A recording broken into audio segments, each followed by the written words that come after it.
Nous voilà sur l'écran principal de démarrage des simulations fiscales à partir desquelles nous pouvons démarrer l'une ou l'autre des simulations. Nous allons commencer, comme promis, par le plan financier et nous allons ouvrir un dossier que je viens au préalable de créer pour gagner quelques secondes et dans lequel j'ai déjà introduit les données de base qui sont la date de constitution qui commencera à partir du 1er janvier 2021 pour un exercice complet de 12 mois dès le départ et le plan financier est prévu sur 3 ans. Comme forme juridique, il s'agit d'une société à responsabilité limitée sans capital et nous retournons à l'aperçu étape par étape. Comme vous le voyez, l'écran est fait de manière systématique pour qu'il n'est quasi pas possible d'oublier un élément. Nous allons décrire un petit peu la société. Je l'ai nommée la boîte à coucou, tout simplement. Et cette société a été fondée ou sera fondée par Jean-Philippe Smet et par Michel Colucci. Je peux éventuellement changer l'ordre d'impression, enfin d'apparition des fondateurs. Et il est évidemment possible d'ajouter des textes explicatifs pour introduire le plan financier, pour donner un contexte, et par exemple pour aborder une étude de marché détaillée ou une étude de l'impact environnemental, par exemple. Les blocs texte, je vais les appeler comme ça, les blocs texte sont très faciles d'utilisation. Il y a différents niveaux de titres et il suffit de cliquer pour que vous voyez comment apparaissent les titres. Il est possible de faire l'une ou l'autre, de faire l'un ou l'autre alinéa, numéroté ou pas. Donc tout cela est très facile et très rapide. Le but étant de vous faire gagner du temps au moment de l'encodage pour que vous ne passiez pas trop de temps à des mises à jour trop complexes. Ici aussi, les textes peuvent être redistribués, donc c'est important aussi, si vous décidez de mettre en évidence l'étude environnementale dans le rapport, vous pouvez la remonter dans la hiérarchie, c'est tout à fait le but. Idem pour les textes de clôture, donc à la fin du plan financier, vous pouvez ajouter l'un ou l'autre texte explicatif qui tirera les conclusions et attirera l'attention du lecteur sur les différents points que vous voulez mettre en évidence. Et enfin, on peut indiquer le nom de l'expert externe, donc de l'expert comptable qui va suivre le dossier, ainsi que ses coordonnées pour qu'il soit contacté. Comme vous le savez, la loi a imposé 7 exigences assez strictes, donc tout simplement parce que comme on parle ici de sociétés sans capital, il faut quand même protéger les tiers, et donc un des mécanismes de protection que le législateur a mis en place, c'est l'élaboration d'un plan financier, comment dire, renforcé, bien fondé, dans lequel il faut absolument reprendre les 7 points fondamentaux. Donc les 7 points fondamentaux, nous ne les avons pas inventés chez Wolters Kluwer, nous les avons simplement nous avons simplement regardé la loi, et la loi est d'ailleurs ici à votre disposition en cliquant sur le petit i. Que dit la loi? Il faut une description précise de l'activité projetée, il faut un aperçu de toutes les sources de financement, il faut un bilan d'ouverture bien entendu, et les bilans projetés jusqu'à 12 mois et 24 mois. Il faut la même chose pour les comptes de résultats. Il faut un budget des revenus et dépenses projeté pour une période d'au moins 2 ans. Et enfin, une description des éventuelles estimations du chiffre d'affaires et de la rentabilité. Et enfin, bien entendu, il faut indiquer les coordonnées de l'expert comptable qui a apporté son assistance à l'élaboration du plan financier. Il est important, j'attirerai votre attention, qu'il est quand même important pour le professionnel comptable de garder à disposition toutes les preuves qui va lui permettre d'établir qu'il a bien dressé le plan financier selon les exigences de la loi, que les données fournies, les données approximatives fournies par le client ont bien été complétées et correctement indiquées, qu'il a challengé le plan financier, donc que le client enfin, que les chiffres proposés par le client ont donc bien été challengés et reconsidérés, et puis surtout que le client a bien été informé de la faisabilité par rapport à la faisabilité de son entreprise. Donc ça, ce sont vraiment les sept, enfin non, ce sont ce sont les, les éléments qu'il faut tenir en compte quand vous dressez le plan financier.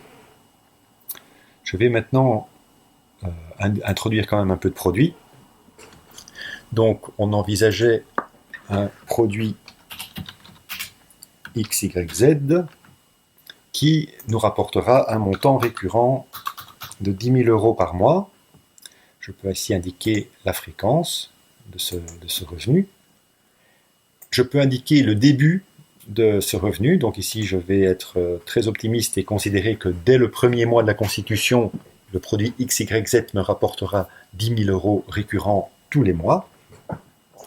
Je peux également indiquer ici les délais de paiement, ce qui évidemment aura beaucoup d'importance quand il s'agira de définir des liquidités.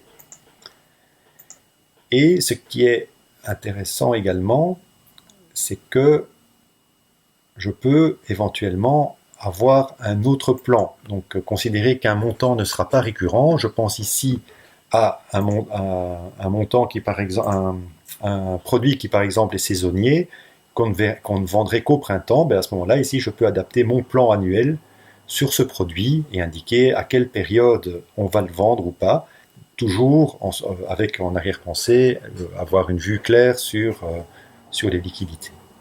Donc ici, on va garder un montant fixe récurrent, 10 000 euros, et je vais aux aperçus des produits. Là, on voit évidemment que ce montant est repris de manière annuelle, donc j'ai déjà un chiffre d'affaires garanti de 120 000 euros sur les 3 ans grâce à mon produit XYZ. Je vais ajouter maintenant, retourner évidemment au retour par étapes et ajouter une charge. Cette charge est une fourniture pour 2 000 euros par mois. Et comme vous le voyez, en fait, le principe est le même que dans les produits. Donc on peut éventuellement avoir un autre plan que le montant fixe récurrent par mois. Donc ici, je reste dans la simplicité. Je vais également rajouter une deuxième charge qui sera en fait un loyer sur le compte 610 300 pour un montant de, par exemple, 1 000 euros également par mois. Et comme vous le voyez dans l'aperçu, les montants et les détails sont immédiatement disponibles. Nous retournons maintenant dans le menu principal. Comme vous le voyez ici, nous avons un petit indicateur que les données ont été complétées et que donc j'ai introduit déjà 2 charges, un produit.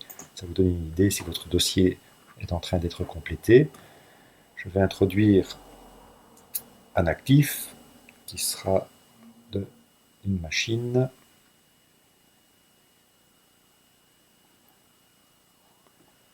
Ici en 23, une machine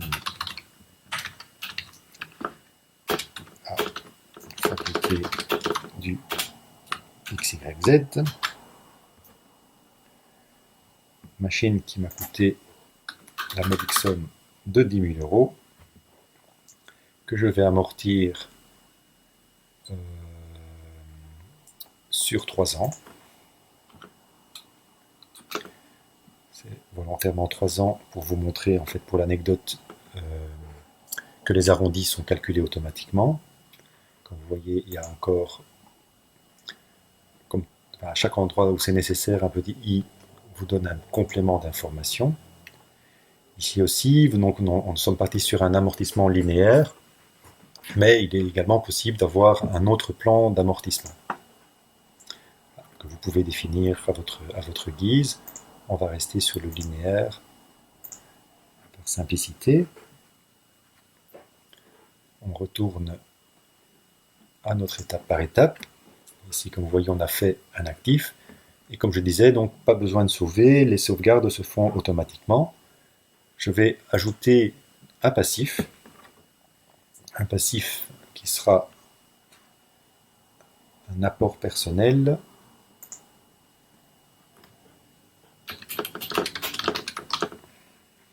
pour un montant de 20 000 euros au moment de la constitution en argent. Et je vais ajouter un autre apport en fait qui est en fait un financement. Ah oui, ici je serai... Non, pardon, je ne vais pas le faire comme ça. Je vais faire un autre apport ici, un financement via un établissement de crédit.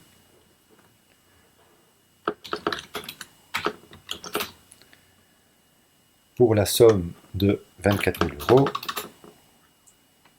Il y a un zéro de trop. Pour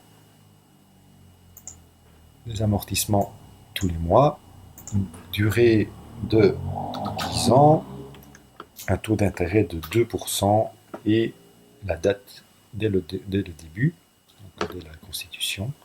Et vous voyez que le plan d'amortissement se construit immédiatement de manière détaillée et que je peux également ici changer mon plan d'amortissement si c'est nécessaire. Je repasse à l'étape par étape. On peut déjà avoir une idée du résultat en consultant un rapport visuel qui nous donne en fait une vue sur la situation globale. Comme vous voyez, au niveau des liquidités, au niveau de la trésorerie, on s'en sort pas si mal, donc avec les données que j'ai pu compléter. Si nous avions eu des problèmes de trésorerie, les montants se seraient indiqués en rouge, il y aurait eu une petite alerte visuelle pour attirer votre attention sur ce fait. Donc ce qui est intéressant, c'est qu'en fait ce résultat peut être consulté à tout moment quand vous complétez votre plan financier. Donc c'est pas du tout un rapport définitif, il continue à être maintenu à jour au fur et à mesure des données introduites. Il y a également une projection du bilan avec une vue détaillée du bilan de l'actif du passif, ainsi que des comptes de charges et des affectations et prélèvements qui, bien entendu, ne sont pas encore complétés, ainsi qu'un aperçu du solde de la TVA pour chacune des périodes jusqu'à la fin du plan financier en 2023.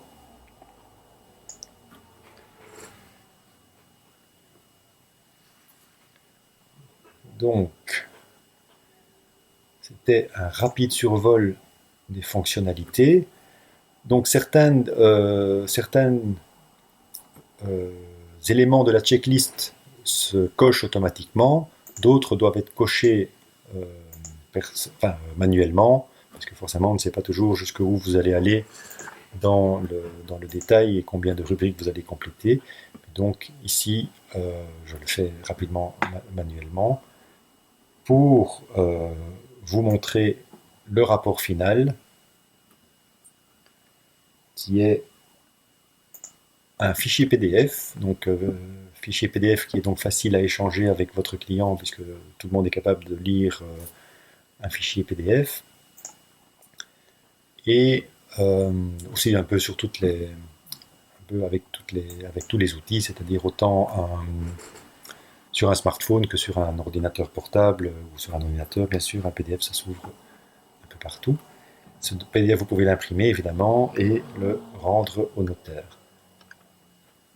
Aussi, la mise en page, une table des matières s'est constituée automatiquement avec les différents textes explicatifs dont nous avons parlé tout à l'heure, l'étude environnementale, l'étude de marché, les conclusions, les données de l'expert comptable, les signatures des fondateurs.